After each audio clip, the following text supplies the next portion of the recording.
Shalom. Selamat pagi, selamat siang saudara-saudara sekalian. Kita bersuka cita karena kita lihat Tuhan yang kita layani, Tuhan yang kita sembah tidak berubah. Dahulu, sekarang, sampai selama-lamanya. Kalau dahulu Tuhan menolong banyak pendengar-pendengar, pengikut-pengikutnya, sampai saat ini Tuhan tetap lakukan.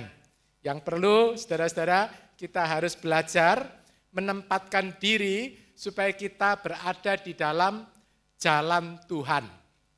Supaya kalau Tuhan mau memberkati, kita itu bukan termasuk orang-orang yang di luar jalan Tuhan. Itu yang paling penting, saudara-saudara. Hari ini kita mau belajar tentang berkat-berkat yang Tuhan siapkan untuk saudara dan saya di Bukit Sion ini.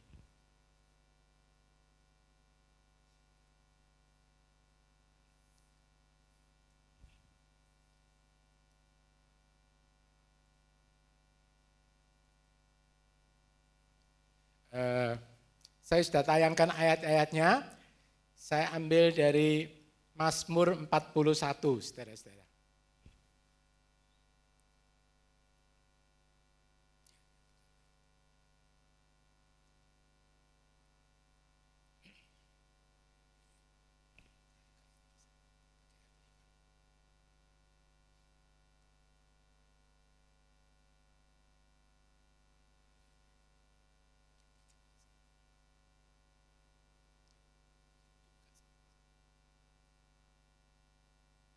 Kita tunggu sebentar.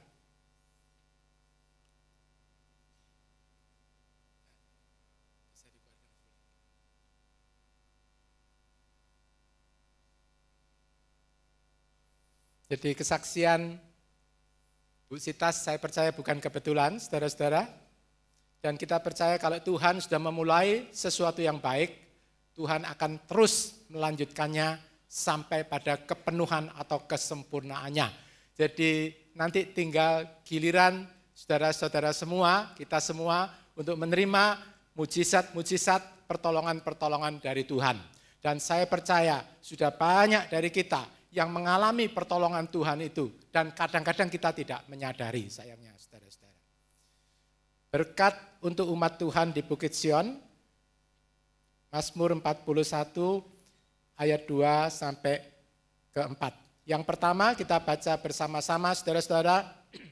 Tuhan Yahweh akan melepaskan dia pada waktu kesukaran. Dia ini maksudnya kita semua ya saudara-saudara. Tuhan Yahweh akan melepaskan kita pada waktu kesukaran. Ada banyak kesukaran di dunia. Kita lihat Bu Sitas tadi kesulitan keuangan untuk membayar kontraknya. Cuma ada 1.000 plus 3.000 padahal kebutuhannya banyak. Tuhan bisa lipat gandakan yang 1.000 menjadi 10.000, saudara-saudara. Dan kalau Tuhan berbuat baik, kita lihat masih ada sisanya. Seperti 5 roti, 2 ikan, 12 bakul, masih ada sisanya. Saudara-saudara. Orang makan semua sampai kenyang, masih ada sisanya. Jadi kita perlu beriman bahwa Tuhan yang hidup, yang kita layani, bukan Tuhan yang pelit, Tuhan yang menjawab dengan segala kelimpahannya. Segala kelimpahannya. Tapi sekali lagi kita perlu menempatkan diri kita di posisi yang betul. Di posisi yang betul. Tuhan akan melepaskan kita semua pada waktu kesukaran. Janji kedua, ayo sama-sama saudara, Tuhan Yahweh akan melindungi dia dan memelihara hidupnya. Zaman sekarang ini banyak yang tidak aman, saudara. Keselamatan juga investasi, tidak selalu gampang, saudara-saudara. Yang aman adalah di dalam Tuhan dan minta selalu pimpinan Tuhan untuk setiap tindakan yang akan kita lakukan. Yang ketiga, dia akan diberkati di atas bumi. Dia akan diberkati di atas bumi. Dan yang keempat, Tuhan Yahweh tidak akan menyerahkannya pada musuh-musuhnya. Saudara-saudara, saya ajak membaca lagi sekali sambil dihafalkan, sambil disimpan di dalam hati, minta Roh Kudus memberikan atau mengubahkan janji ini menjadi sesuatu yang hidup, menjadi iman di dalam diri kami, di dalam diri kita semua. Kita ganti dianya dengan aku gitu ya. dia dengan aku. 1, 2, 3. Tuhan Yahweh akan melepaskan aku pada waktu kesukaran. 2. Tuhan Yahweh akan melindungi aku dan memelihara hidupku. 3. Aku akan diberkati di atas bumi. Sekali lagi, aku akan diberkati di atas bumi. Yang keempat, Tuhan Yahweh tidak akan menyerahkanku pada musuh-musuhku. Luar biasa, saudara, janji Tuhan. Ada 3 lagi yang lebih hebat. 5, Tuhan Yahweh akan menopangku ketika aku sakit di atas ranjangku. Yang keenam, Engkau menyembuhkanku dari segala penyakitku di atas tempat tidurku. Dan yang ketujuh, kebenaranku tetap selamanya, tandukku ditinggikan dengan kehormatan. Jadi kita ulangi sama-sama 5, 6, 7 ini. 5, Tuhan Yahweh akan menopangku ketika aku sakit di atas ranjangku. Engkau menyembuhkanku dari segala penyakitku di atas tempat tidurku.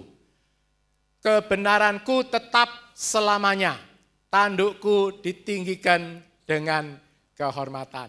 Amin. Biarlah terjadi hari ini seperti yang Tuhan katakan dan yang kita terima dengan iman. Ini janji Tuhan yang luar biasa, loh, saudara. Keamanan, perlindungan, kesulitan dilepaskan, dan yang luar biasa nomor 7, kebenaran tetap selamanya. Jadi selama kita mau masuk pintu sesek, jalan sempit, artinya mengikut Tuhan, firman Tuhan, setia berbakti di rumah Tuhan, setia melayani Tuhan, saudara-saudara, janji ini adalah untuk saudara dan saya. Nah, mengapa saya berani mengatakan bahwa janji ini untuk saudara dan saya? Jawabannya adalah ini, saudara-saudara. Janji ini diberikan kepada saudara dan saya karena kita sebagai gereja Tuhan di tempat ini memberikan perhatian kepada orang miskin. Jadi kita semua memberikan perhatian kepada orang miskin. Kelihatannya sederhana ya saudara-saudara.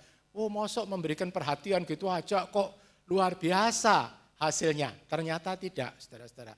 Memang ini kebenaran firman Tuhan. Mari kita ikrarkan 3 kali, saudara. Mazmur 41 ayat 2a, 1, 2, 3. Diberkatilah orang yang memperhatikan orang miskin. Diberkatilah orang yang memperhatikan orang miskin. Diberkatilah orang yang memperhatikan orang miskin. Dan ketujuh janji itu adalah syaratnya yaitu memperhatikan orang miskin.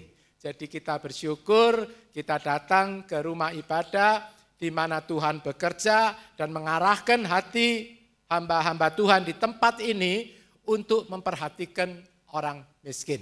Jadi saudara jangan puas kalau jadi orang Kristen cuma mungkin datang, pulang, selesai, ibadah, doa, selesai gitu saudara-saudara. Atau mungkin banyak pelajaran-pelajaran tapi tidak ada tindakan yang nyata untuk mempraktekkan firman Tuhan. Tuhan menghargai semua orang, anak-anaknya yang memperhatikan orang miskin karena hati Tuhan ada pada orang-orang miskin. Kita tahu kalau ditanya miskin itu apa sih? Orang miskin yaitu kalau makannya tidak cukup, mesti makan 3 kali, cuma ada uang untuk makan 1 kali, kan kira-kira itu betul juga. Jadi singkatnya, orang yang tidak bisa memenuhi kebutuhan dasar sehari-hari. Kalau menurut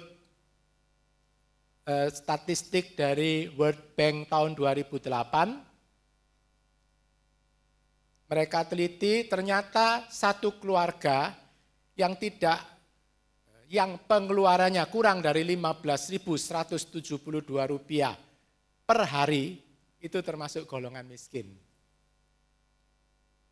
Jadi kalau di sini Bapak Ibu pengeluarannya 1 bulan 600.000 itu enggak miskin, saudara-saudara.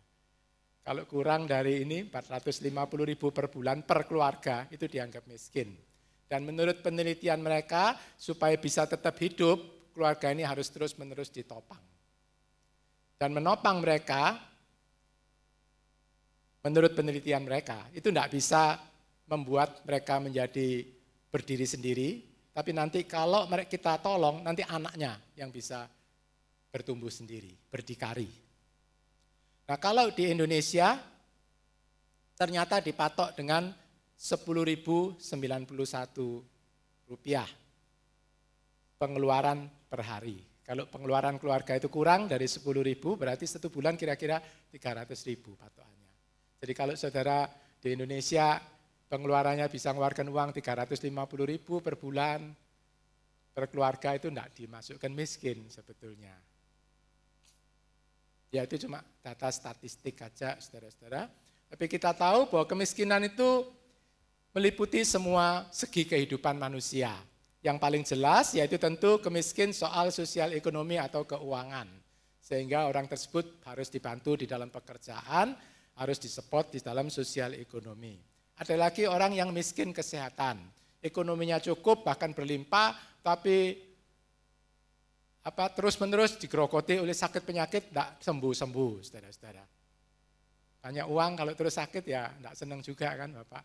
Mau makan enak tidak bisa, badannya sakit semua, kerjaannya terus ke Singapura, ke mana, di kemo, di segala macam tentu tidak suka. Ada juga miskin jiwa. Jadi artinya orang yang di dalam jiwanya itu merasa tidak ada damai sejahtera. Jadi orang itu perlu perhatian yang lebih dari yang lain, perlu ditenangkan, perlu perhatian orang lain, supportnya orang lain supaya dia bisa tenang, bisa mantap gitu saudara-saudara. Ini biasanya berhubungan dengan pertumbuhan jiwa waktu kecil. Jadi misalkan anak yang selalu dipukuli, anak yang kurang dipuji, itu mereka rendah diri, jadi mereka menuntut sepertinya perhatian dari orang-orang lain dan biasanya gampang tersinggung dan lain-lain. Itu saya sebut miskin jiwanya. Ada lagi orang yang miskin rohani. Jadi artinya orang yang tidak mengenal Tuhan dan tidak jalan di dalam jalan kebenaran Tuhan. Kita berdoa, tidak ada yang di tempat ini, saudara-saudara. Miskin rohani. Sekarang bagaimana kita mempraktekkan memberi perhatian kepada orang miskin?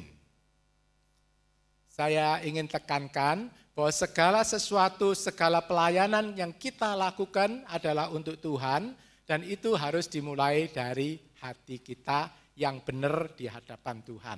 Harus dimulai dengan motivasi hati. Jadi kalau kita katakanlah, oh dia miskin, ya wis karena dia miskin wis, dengan ngomel atau dengan apa kita ngasihkan uang, itu nilainya kecil di hadapan Tuhan. Bukan tidak ada nilainya ya saudara-saudara, daripada tidak ngasih, ya mending ngasih walaupun ngomel kan gitu saudara, masih bisa dinikmati. Tetapi nilai kita di hadapan Tuhan itu kecil. Kita akan kena belajar 8 tingkat itu memberi yang paling sempurna, yaitu kalau dia tidak usah tahu, kita yang tidak usah tahu, dan kemudian bisa menolong dia berdiri sendiri, sehingga dia bisa bertumbuh, bisa memberi, menolong orang lain. Dan itu terjadi di tempat ini, saudara-saudara, anak-anak yang terbelakang, yang tertinggal, disekolahkan, kita biayai, sampai akhirnya lulus S1 bisa membiayai dirinya sendiri, nanti sudah lulus bisa menolong saudara-saudara yang masih kekurangan, dan itu yang pemberian yang nilainya paling tinggi. Jadi sekali lagi kita harus mulai dari hati, dan kemudian kita harus nyatakan dengan sikap, dan harus kita keluarkan, nyatakan di dalam perbuatan, wujudkan di dalam perbuatan. Jadi 3 tingkat ini, memberi perhatian kepada orang miskin mulai dari hati. Jadi mungkin ada saudara-saudara ngomong, saya sendiri atau mahasiswa atau lain-lain, saya sendiri belum kerja, bagaimana bisa memberi. Kalau mahasiswa saya kira saudara kan punya belanja ya saudara-saudara. Belanja, nanti kalau ikut program 10.000, ya enggak usah beli soto 1 kali, uang 10.000 dimasukkan amplop, sudah ikut proyek menolong, memperhatikan orang yang kekurangan ini. Yang penting kita harus mulai dari hati. Misalkan tidak punya uang, bukan artinya tidak bisa memberi perhatian. Jadi sekali lagi perhatian itu tidak selalu harus dalam bentuk uang, tapi harus dimulai dari hati.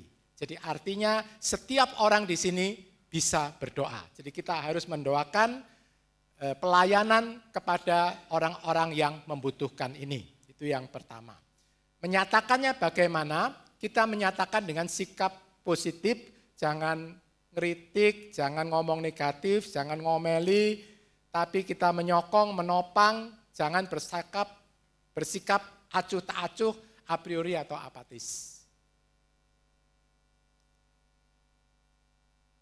Tipuan setan terhadap gereja Tuhan di akhir zaman membuat gereja menjadi gereja Laodikia, yaitu gereja yang suam kuku, gereja yang tidak dibakar oleh Roh Kudus, gereja yang acuh tak acuh terhadap lingkungannya, hanya puas dengan doa sendiri, jadi puas hanya ibadah-ibadah sendiri, tapi bukan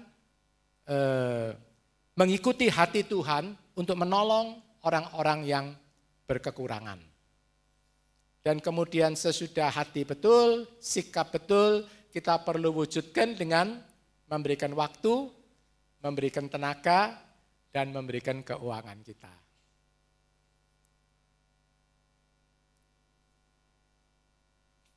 Mari sekarang kita lihat saudara-saudara. Yang pertama dari hati. Hati, sikap, dan wujudkan perbuatan. Memberi perhatian perlu dari hati yang tulus, hati yang benar, dimulai dari hati yang memiliki hati Bapa di surga. Jadi hati yang mengasihi. Saudara kalau memberi, katakanlah kasih istri gitu aja, uang belanja atau apa. Kalau saudara lempar gitu aja ya, sama uangnya. Dengan ngomel, tentu yang terima ini tidak lego ya saudara-saudara. Tapi kalau saudara kasih, dengan ciuman, dengan kata-kata yang manis, tentu nilainya double, saudara-saudara. Nilainya double dan upah kita juga double di hadapan Tuhan. Jadi kita harus belajar melakukan segala sesuatu itu dari hati kita. Dan itu yang Tuhan maksud hidup oleh iman, oleh percaya. Jadi kalau memberi seperti ini, itu mendatangkan berkat bagi yang diberi, juga mendatangkan berkat bagi saudara-saudara. Jadi itu membuka pintu surga ke arah kita. Tapi kalau kita memberi dengan ngomel, dengan terpaksa, ya yang diberi ngalami sih. Kita ya sih ada upahnya sedikit, tapi pintu surganya ya seret bukanya kira-kira Tuhan, saudara-saudara. Karena ngomel, kalau ngomel itu kan ngelawan kasih karunia Tuhan. Karena itu sekali lagi harus memberi dari hati yang benar, hati yang tulus, dan hati yang penuh kasih. Nah itu contohnya Bapak kita sendiri di surga dan Tuhan kita Yeshua HaMashiach. Tadi kita lihat Yohanes 3 ayat 16, kita baca sama-sama saudara-saudara. 1, 2, 3. Karena kasihnya yang besar, Bapa di surga mengaruniakan putranya yang tunggal. Karena kasihnya yang besar, Bapa di surga memberikan putranya yang tunggal kepada saudara dan saya, karena demikian besar kasih Bapa akan dunia ini, Dia mengaruniakan putranya yang tunggal, Tuhan Yeshua HaMashiach, mati di kayu salib, supaya setiap orang yang percaya jangan binasa, tapi beroleh hidup yang kekal. Jadi saudara, kita sudah sering belajar bahwa hidup kekal itu pemberian Bapa di surga, bukan karena kita baik, bukan karena kita layak, bukan karena kita lebih dari yang lain, bukan. Itu semata-mata karena kasih daripada Bapa di surga itu yang demikian besar untuk saudara dan saya.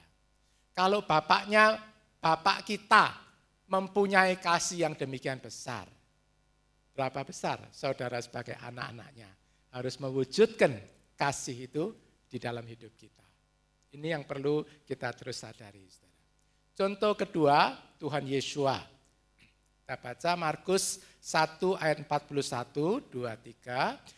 Tuhan Yeshua melahirkan orang kusta karena digerakkan oleh belas kasihan. Kan di situ kan ada orang kusta yang datang, dia berlutut sama Tuhan, orang kusta itu ngomong, Tuhan Yeshua, aku tahu engkau berkuasa, kalau saja engkau mau, engkau bisa melahirkan aku. Kemudian Tuhan Yeshua sebetulnya tidak harus melahirkan. Tuhan bisa, Tuhan juga tidak bisa. Tuhan, maksudnya Tuhan mau, boleh benar, Tuhan tidak mau juga tidak apa-apa mestinya. Karena mungkin kustanya itu ada memang penyebab-penyebab tersendiri kan saudara-saudara, mungkin karena dosa, karena apa yang harus dia tanggung. Tuhan melihat, Tuhan tahu semua. Bahwa itu tidak kebetulan, orang sakit itu semua ada penyebabnya. Tetapi di sini karena digerakkan oleh belas kasihan, Tuhan Yesus menjamah dia dan Tuhan berkata, aku mau, jadilah tahir. Dan orang itu langsung sembuh, saudara, kustanya. Luar biasa Tuhan kita. Kalau Tuhan mempunyai hati yang demikian, layaklah kita juga memiliki hati seperti Tuhan Yesus. Satu contoh lagi saudara, Markus 6:34, mari kita baca sama-sama ayatnya, 1, 2, 3. Tuhan Yesus melihat kerumunan orang banyak dan dia digerakkan oleh belas kasihan kepada mereka karena mereka seperti domba yang tidak mempunyai gembala. Dan dia mulai mengajar mereka banyak hal. Saudara perhatikan, Tuhan Yesus di dalam mengajar pun itu digerakkan oleh belas kasihan. Kita tahu pengetahuan Tuhan itu sempurna. Dia tahu asal penderitaan, dia tahu solusi di dalam setiap masalah. Dia lihat orang-orang yang berkerumun dan ini semua orang beragama, saudara-saudara. Tuhan melihat, oh orang-orang ini banyak yang beragama, banyak yang ke gereja, tapi seperti domba yang tidak mempunyai gembala. Jadi artinya tidak dipimpin di jalan, kalau yang Bu Sitas katakan tadi, di jalan yang padang rumput yang padang yang berumput hijau, tidak dipimpin ke air yang tenang, tidak dipimpin ke arah Tuhan yang bisa menyegarkan jiwanya, yang bisa memimpin dia di jalan kebenaran oleh karena namanya, yang melindungi dari segala yang jahat dan pengaruh-pengaruh dunia. Jadi Tuhan Yesus kasihan. Kemudian Tuhan mulai ngajar, mulai melayani di dalam pengajaran. Jadi kita juga saudara-saudara, saya waktu mempersiapkan ini saya dimelekkan sama Tuhan. Kita kalau melayani orang, memberitakan nama Bapak Yahweh pun coba meluruskan jalan, kita harus digerakkan oleh belas kasihan ini. Saudara. Kita minta belas kasihan itu dari Tuhan. Tuh. Jadi kalau saya ringkaskan ada 5 poin, saudara-saudara. Kita memberikan perhatian kepada orang miskin itu yang merupakan sebetulnya wujud dari diri kita dan nanti benefit-benefit yang kita terima. Yang pertama, tadi kita sudah belajar, itu adalah hatinya Bapak Yahweh. Jadi kalau saudara memberikan perhatian kepada orang miskin, itu merupakan wujud bahwa kita ini betul-betul anak Bapak Yahweh. Betul-betul mempunyai wujud kasih Bapak yang terus mengalir di dalam diri kita, yang Bapak rindukan disalurkan kepada orang lain. Kan gitu. Banyak kita merasakan Tuhan yang jauh, banyak kita merasakan kesepian karena rasanya Tuhan kok yang itu bisa merasakan hadiratnya, kok ini enggak bisa, kok saya enggak bisa gitu saudara-saudara. Jangan ngomong enggak bisa saudara-saudara. Kita mesti ngomong beriman kita bisa, walaupun belum mengalami enggak apa-apa. Saudara katakan aja saya bisa dan kemudian kita belajar rahasia-rahasia. Saya sebut di sini adalah rahasia air yang mengalir. Saudara-saudara, kalau air itu tidak mengalir di parit, air itu menjadi busuk, banyak nyamuk-nyamuk dan kotoran-kotoran. Jadi apek. Tapi kalau air itu mengalir dari sumber terus-menerus, air itu menjadi air yang seger. Jadi itu menggambarkan apa, saudara-saudara? Kalau kita cuma terus sikapnya menuntut, aku enggak merasakan hadirat-Mu Tuhan, beri aku, beri aku, beri aku, beri aku, beri aku. Padahal Tuhan itu sudah memberi, saudara-saudara. Tuhan sudah mencurahkan, tapi kita menutup mata terhadap saudara-saudara kita yang kekurangan. Tuhan memberi maksudnya supaya dialirkan, saudara. Seperti air seger yang mengalir terus, air seger yang mengalir. Nah kalau kita ngerti hukum kehidupan ini, pada waktu kita udah nerima sedikit aja, senang sudah. Kita sudah mulai bersenyum kepada yang lain, kita doakan yang lain, kemudian kasihan dia ya, ini nanti kan gereja mulai ngadakan proyek 10.000, saya mestinya nanti pengen makan di Pizza Hut sekali makan berapa saudara? Satu orang 50.000 mungkin ya. Nah sekarang saya makannya separuh aja, yang 30.000 saya serahkan untuk program 10.000 nolong orang-orang yang tidak mampu. Lah saudara kan mengalir ini, nanti saudara rasakan lagi hadirat Tuhan. Nanti rezeki datang, berkat dilimpahkan oleh Tuhan. Itu cara Tuhan saudara-saudara. Jadi kita mesti terbuka mata rohani, melihat cara atau proses Tuhan bekerja. Kalau kita ngikuti proses ini, enggak kerasa saudara, hidup saudara itu jadi enak.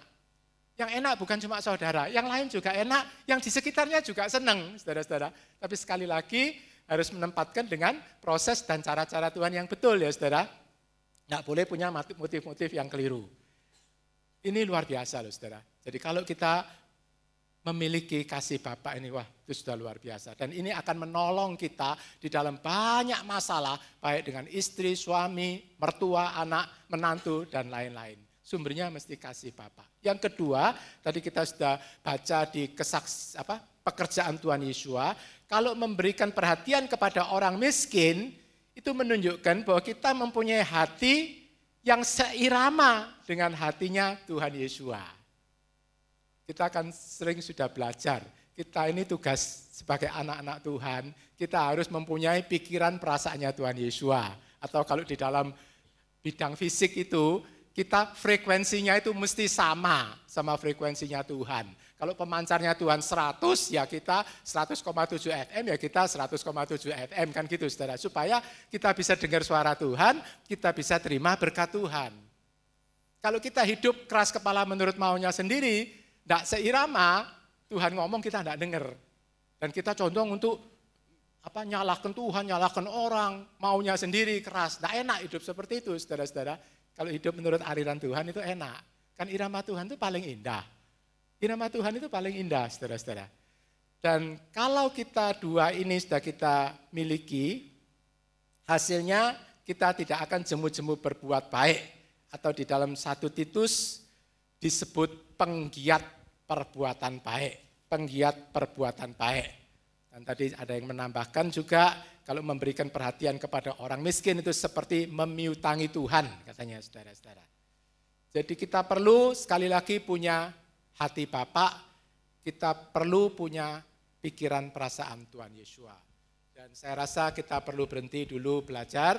Saya ajak saudara-saudara berdoa, kita minta pagi hari ini dengan iman bahwa kasih Bapa itu dicurahkan kepada diri kita semua, hati kita bisa diubah dari hati yang dulu selalu menuntut, selalu meminta, selalu ragu-ragu, selalu cemas. Tuhan ubah hati yang penuh dengan kasih Bapa, hati yang penuh belas kasihan dari Tuhan Yesus HaMasyiah. Mari kita sama-sama berdiri, saudara-saudara. Saya berdoa, saudara terima dengan iman. Bapa di surga, kami bersyukur dan berterima kasih untuk janji yang Tuhan sediakan pada kami semua, yang kami terima dengan iman pada pagi hari ini. Kami merindukan supaya semua kami bisa mengalami menikmati janji Tuhan. Untuk itu Bapa, ubahkanlah hati kami. Biarlah kasih daripada Bapa di surga siang hari ini mengalir, dan mengalir. Memenuhi hati, jiwa, bahkan segenap sel-sel tubuh kami. Supaya di setiap sel tubuh kami tertulis kata kasih Bapa, dan kasih Bapa. Terima kasih Tuhan Yesus. Biarlah hati Tuhan yang penuh belas kasihan itu juga menjadi milik umat-Mu di tempat ini. Jamah kami semua Tuhan, jamah kami semua. Dan segala bentuk ketidakpercayaan, roh ragu-ragu, roh kecemasan, roh ketakutan, roh negativisme apapun bentuknya, kami tolak, kami perintahkan nyak keluar, tinggalkan hati pikiran anak Tuhan di tempat ini. Supaya kami boleh hidup dengan iman dari Tuhan Yesus sendiri. Terpujilah nama-Mu, dalam nama Tuhan Yesus kami berdoa dan bersyukur. Haleluya, amin. Kalau sudah punya hati Bapa, punya pikiran Tuhan Yesus, segala sesuatu jadi gampang. Segala sesuatu jadi terbuka. Sumbernya itu di dalam hati. Tinggal 3, memberi perhatian kepada orang miskin merupakan wujud perbuatan kebenaran atau the act of righteousness. Jadi perbuatan kebenaran atau perbuatan baik yang telah Tuhan persiapkan sebelumnya. Jadi Efesus 2 ayat 10 itu kan mengatakan, kita ini buatannya Elohim, buatan Elohim. Diciptakan di dalam Tuhan Yesus HaMasyiah. Untuk apa kita dilahirkan baru, diselamatkan? Jawabnya untuk melakukan perbuatan-perbuatan baik yang telah Tuhan persiapkan jauh-jauh sebelumnya.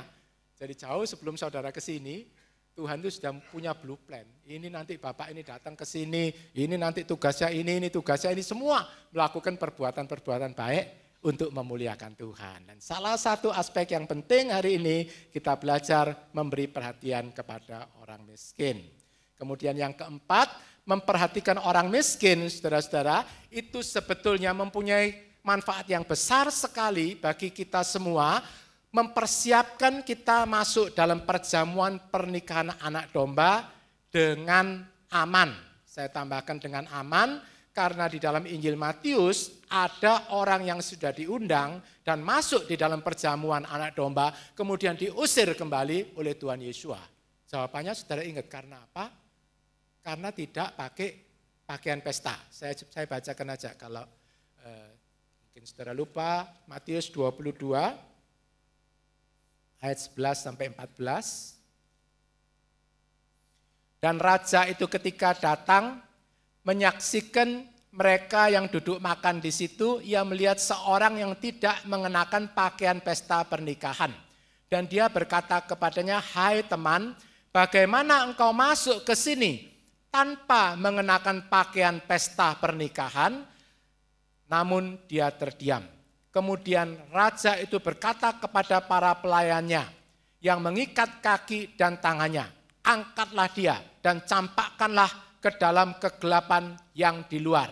Di sana akan ada tangisan dan kertak gigi, sebab banyak yang dipanggil, tetapi sedikit yang dipilih." Banyak yang dipanggil, sedikit yang dipilih.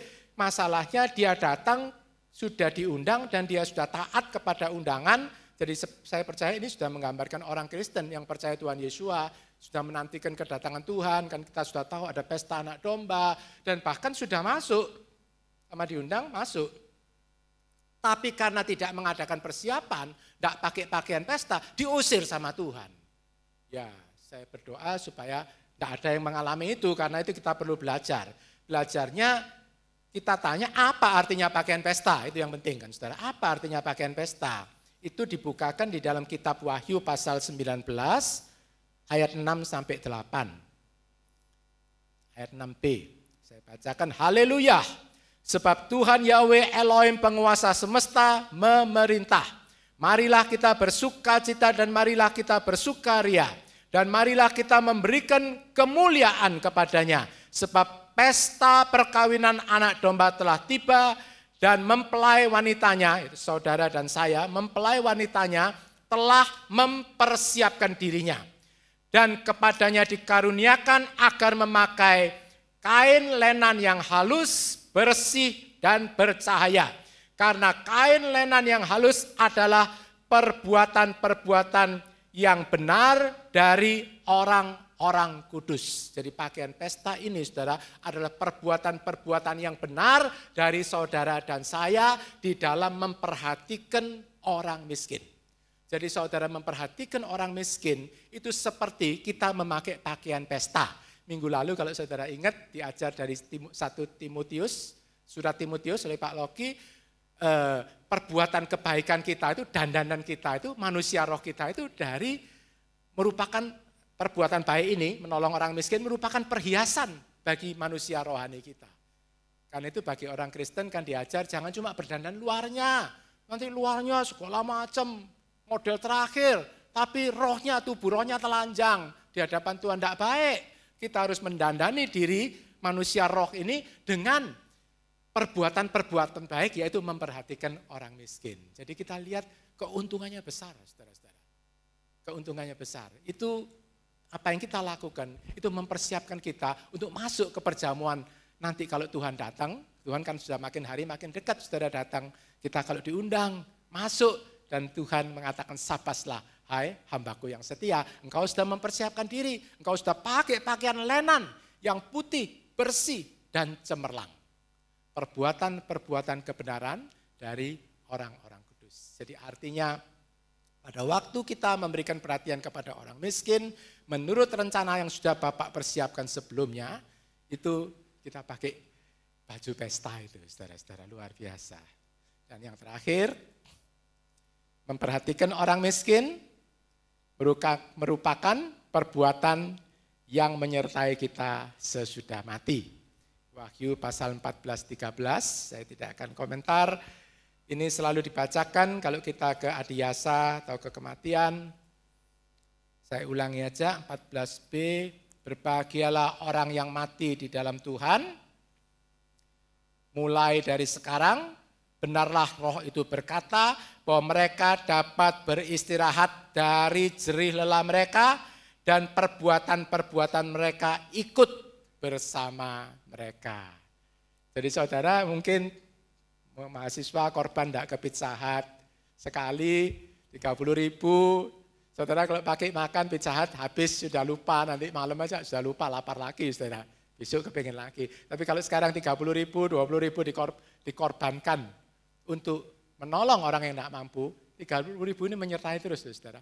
Sampai kita mati, sampai kita mana, oh gitu dulu aku ditolong, aku bisa selamat karena penginjilan. Oh ini ada uangnya siapa ini dipakai, oh uangnya Pak James, uangnya siapa gitu saudara-saudara. Kan itu semua ada hitungannya sama Tuhan. Kadang-kadang kita enggak, tapi Tuhan itu ngitung persis saudara. Ngitung persis. Jangan saudara remehkan soal keuangan ini. Kalau di gereja saudara ingat di Injil Lukas, Tuhan berdiri di mana? Tidak selalu Tuhan berdiri di muka mimbar. Tuhan lihat di kotak persembahan dulu saudara-saudara. Tuhan lihat. Orang ini datang cuma mau rame-rame, orang datang cuma mau cuci mata ke gereja atau cuma mau seneng-senengan, apa betul-betul memberikan persembahan hati, pikiran, waktunya, dan juga uangnya kepadaku. Tuhan lihati satu-satu. Kotak, amplop-amplop yang saudara masukkan ke kotak itu Tuhan lihat dan Tuhan catat, malaikat Tuhan catat. Saudara.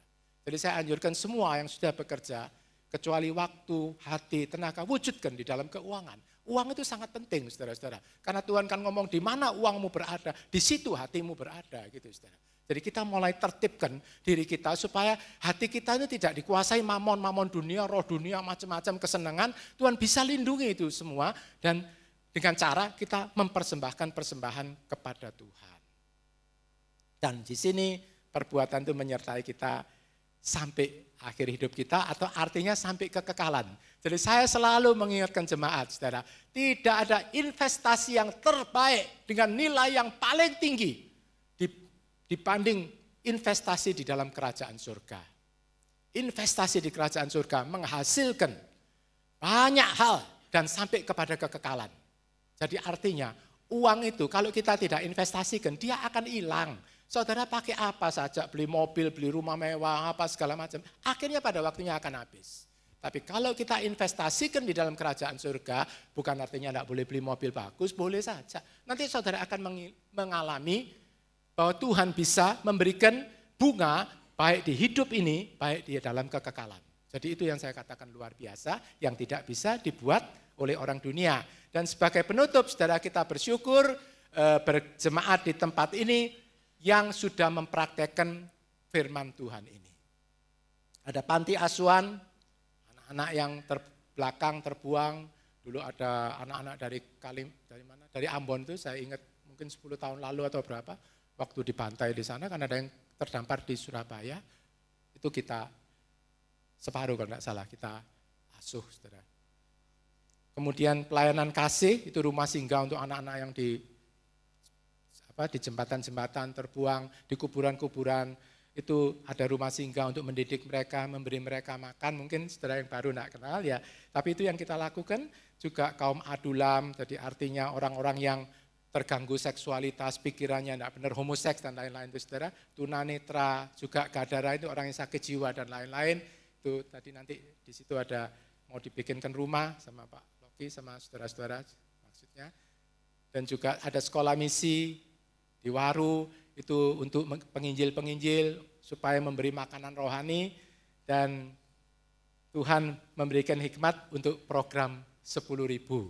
Artinya saudara semua diajak untuk ikut paling sedikit itu memberi sumbangan 10.000 setiap bulan, komit teratur saudara. Kalau komit jadi bisa teratur tiap bulan memberikan minimal 10.000. Nah syukur-syukur yang penghasilannya lebih tentu bisa ngambil 5 lembar, 50.000 atau mungkin 100 lembar.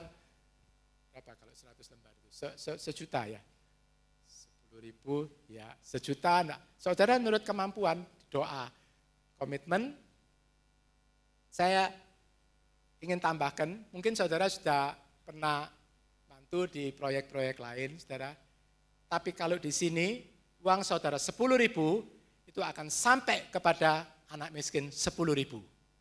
Kalau di Australia saya dengar, kalau donor katakan nyumbang 10.000, mungkin yang sampai itu cuma beberapa ribu, saudara-saudara. Yang lain itu dipakai untuk advertensi, untuk nyetak ini, untuk mobil dinas, untuk bayar direkturnya, untuk bayar stafnya, dan mereka kan gajinya tinggi semua, saudara-saudara. Tapi kalau di sini persembahan saudara pasti tidak dipotong satu peser pun untuk petugas-petugas. Kita sama-sama melayani. Ada yang keluar uang, ada yang keluar tenaga, ada yang keluar doa, dan semua kita lakukan bersama-sama untuk kemuliaan Tuhan kita Yeshua. Dan biarlah janji Tuhan ini bisa kita alami semua. Terpujilah nama Bapa dan Tuhan kita dan Tuhan Roh Kudus.